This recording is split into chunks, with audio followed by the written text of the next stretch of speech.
Shoutout kay Jervin Chris, Katsakino Dukusin, Juan Solegue, Romeo Conchada at sa iba pa nating mga taga-subaybay.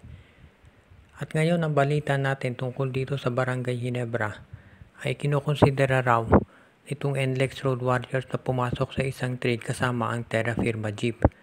Dahil itong NLEX maganda sana ang lagay nila kaya lang natalo ng dalawang sunod at magpapalit na nga ng import at gustong samahan pa ng isang trade. So paano nasama dito ang Barangay Ginebra?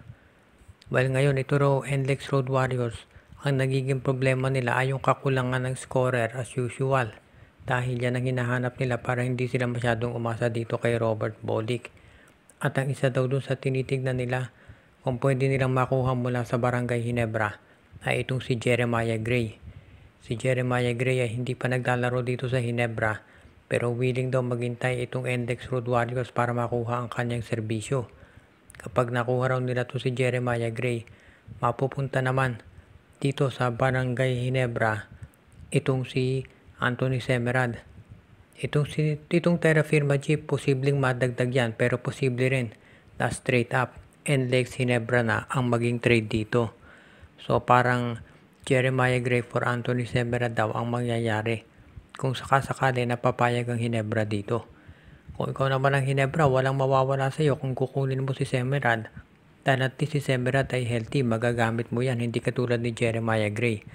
Sa panig naman ng NLEX, willing na silang maghintay para dito kay Jeremiah Gray dahil parang naghahanap sila ng next level para patasain yung kanilang lineup. At ngayon yan nga ang gusto nilang makuha dito sa Barangay Ginebra. Sa Ginebra naman, nasa kay Coach Tim ko na yan kung papakawalan niya itong si Jeremiah. Pero sa tingin ng mga observers, baka panahon na talaga dahil injury prone ito. Ang balita natin ngayon ay syempre nakafocus ang karamihan dito sa Governors Cup.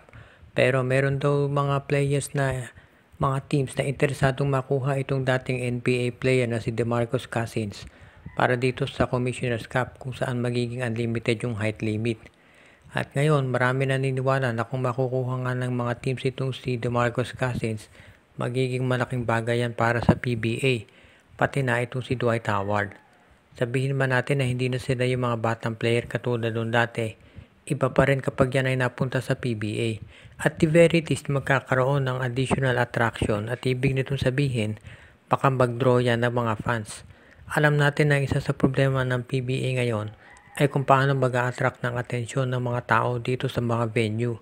At kung meron ka makukuha mga NBA players katulad ni Howard at itong si Cousins, sigurado na maraming manonood dyan dahil gustong makita ng personal ang mga NBA superstars.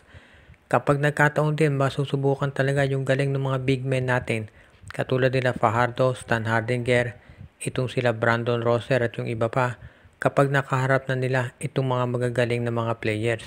Siyempre, hindi wala na sa prime ng karera itong sila, sabihin na natin sila Cousins at sila Howard. Pero maganda pa rin na nandyan sila sa PBA at masubukan yung mga talent ng mga local players natin. At importante, kapag naka-attract ng attention ng mga fans yan, baka ganahan din yung mga ibang teams. Katulad ng Terra Firma, nagandahan naman yung performance nila para at least magkaroon ng parity dito sa PBA. Kapag yan ay nangyari, siguradong marami magkaka-interest ng mga teams dito sa liga natin at malamang tataas ulit yung attendance niyan.